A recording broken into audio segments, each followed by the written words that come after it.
As the Chardham Yatra begins, serious negligence by the Uttarakhand Health Department has come to light.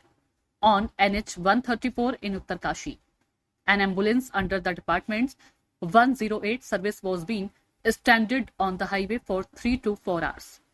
A clear display of administrative failure, despite the department's big claims about preparation for the pilgrimage seasons.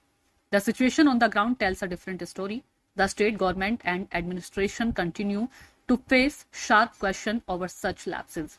Shockingly, health personnel were seen abandoning the ambulance, raising further concerns about the state of emergency services during the yatra.